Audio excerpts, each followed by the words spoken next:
Only Claire knew that the man she married was sleeping with her biggest enemy, using her wealth to fund a secret life, and plotting her death on a yacht. Maybe she would have never said I do. But when a billionaire's daughter uncovers betrayal, she doesn't cry, she strikes back. Before we continue, kindly like this video, comment where you're watching from, subscribe to our channel, and don't forget to share it with someone who loves scandalous drama. Clare Lawson wasn't just any woman. She was the daughter of billionaire mogul Richard Lawson, yet she wore simplicity like a second skin. No flashy lifestyle, no flaunting of wealth. Just a sharp mind and a heart full of purpose. After refusing to inherit her father's empire on a silver platter, she chose to work as a regular intern at Lawson Group, and that's where she met Derek. Derek Okoye was a charmer, the kind that turned heads without even trying. Clean-cut, chocolate-skinned, his shirts always perfectly ironed, he sent a mix of spice and danger. He helped Claire with her first real office tasks, and soon, they became close. Too close. A whirlwind romance turned into a proposal on a yacht, and a wedding that stunned the private elite circles of Lagos.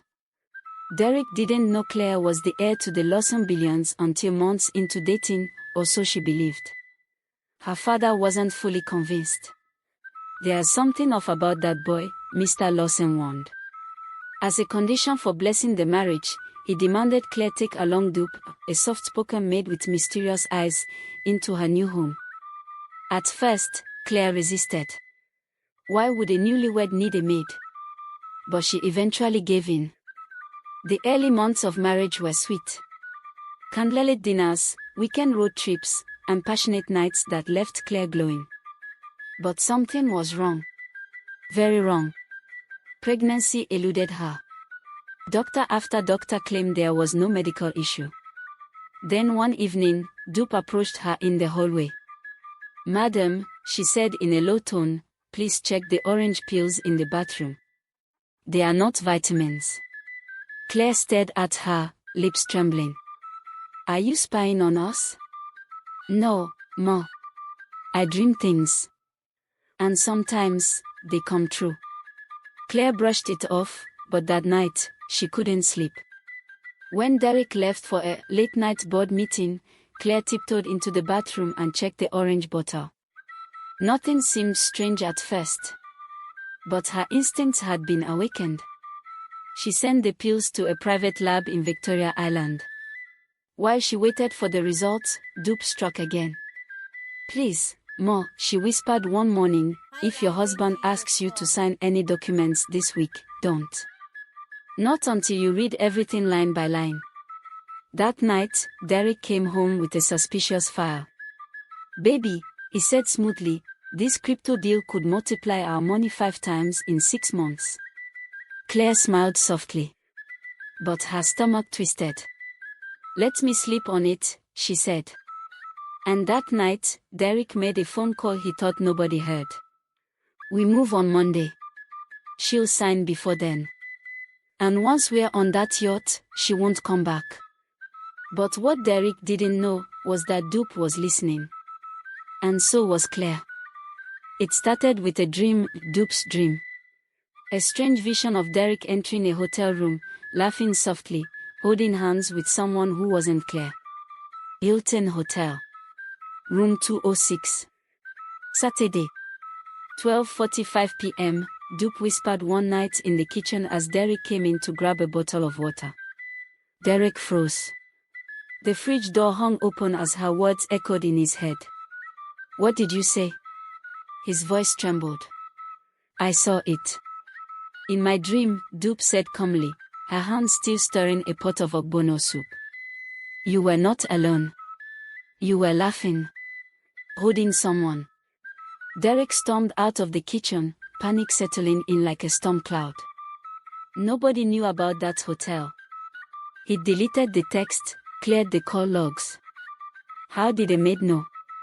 He called someone urgently that night. "We need to change plans.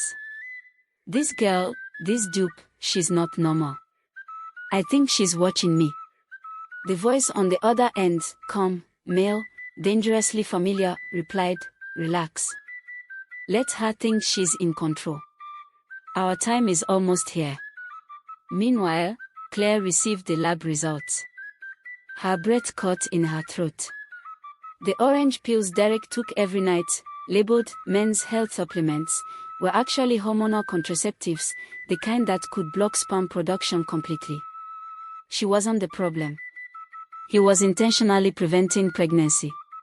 Claire's hands trembled as she read the results again. The betrayal hit her like cold water.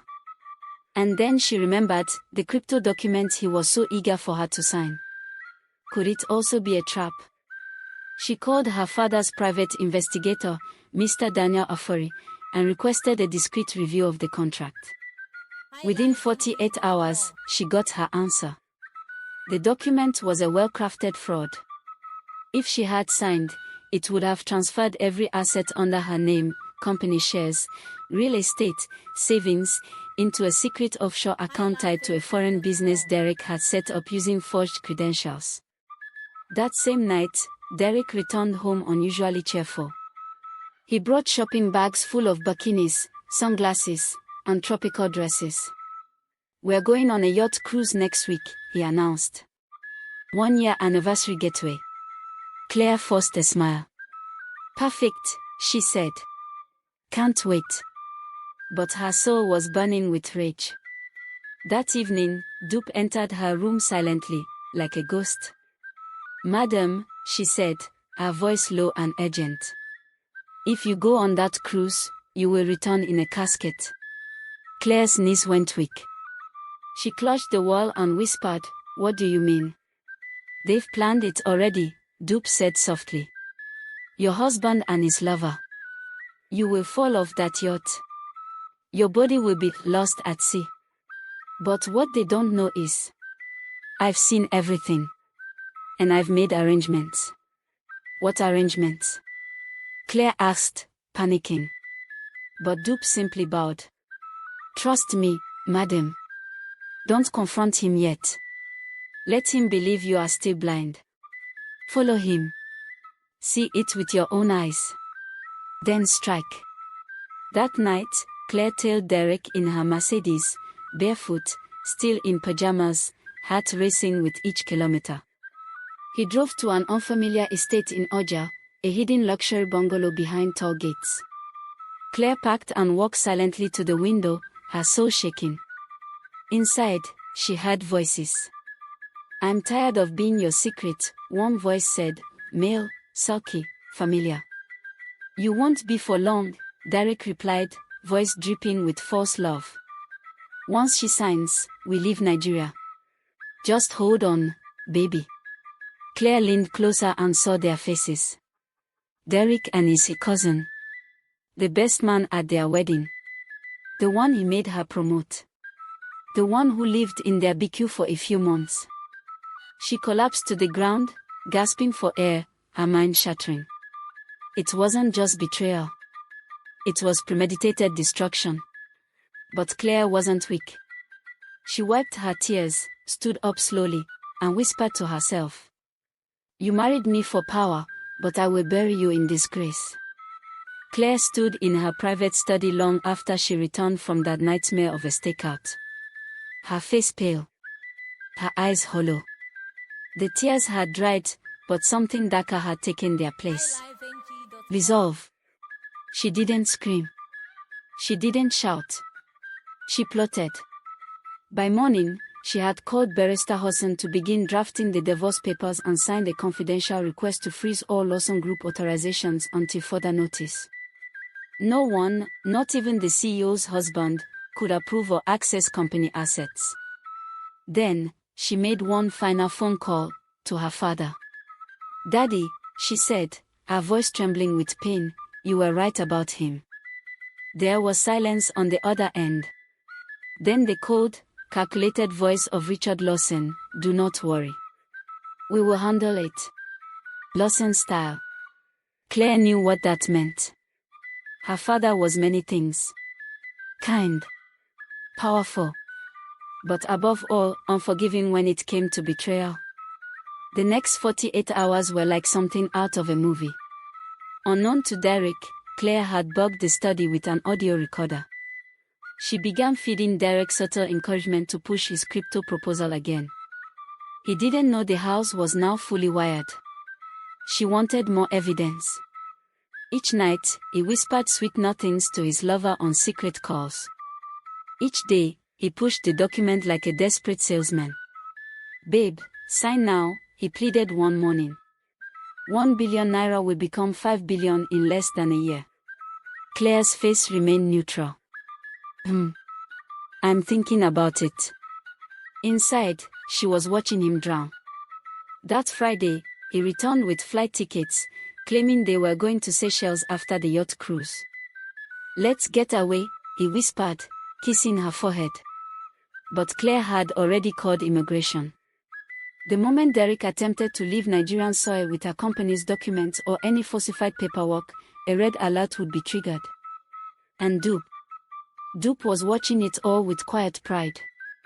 On Saturday night, Claire entered Derek's study while he was on the phone with his cousin. "You're all I need," he whispered. "We are almost there." "Monday morning," she signs. Claire smiled and gently knocked. Derek spun around, startled. "Babe, I didn't hear you." She held up the crypto file. "I've signed."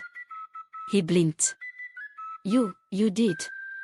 Claire walked closer, placing the file on the table. "All yours."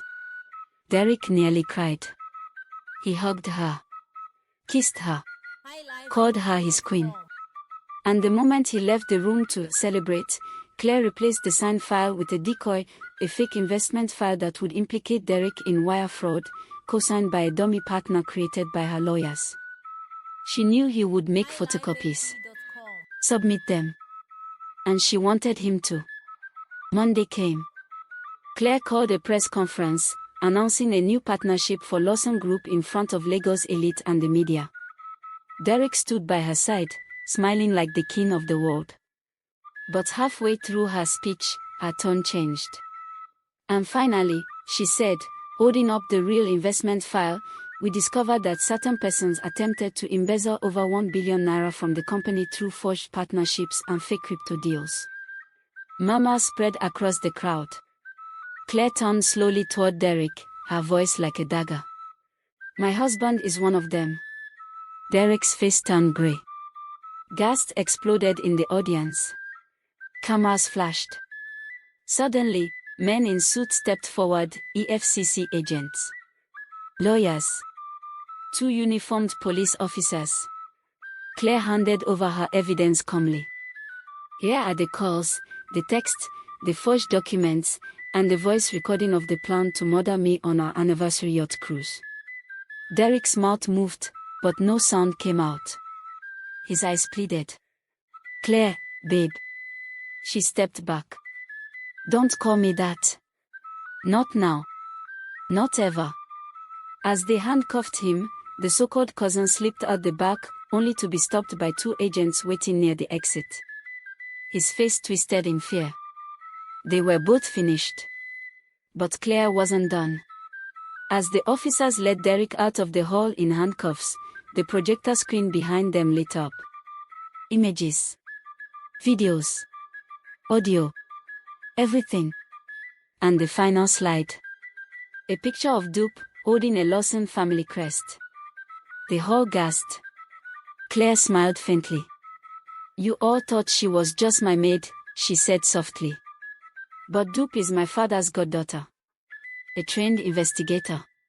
She's the reason I'm still alive." The crowd erupted in whispers. Cameras clicked. Lagos would never forget this day.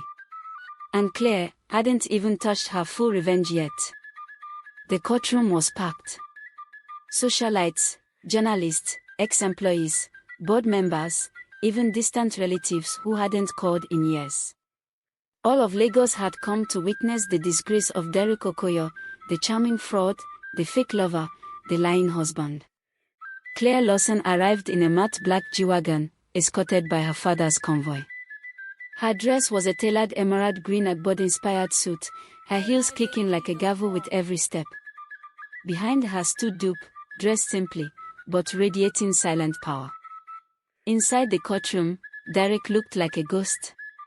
His once polished face now hollow. His hands trembled in the dock. His lawyer avoided eye contact. His so-called cousin, now co-defendant, refused to speak to him. Then the judge entered. The trial began.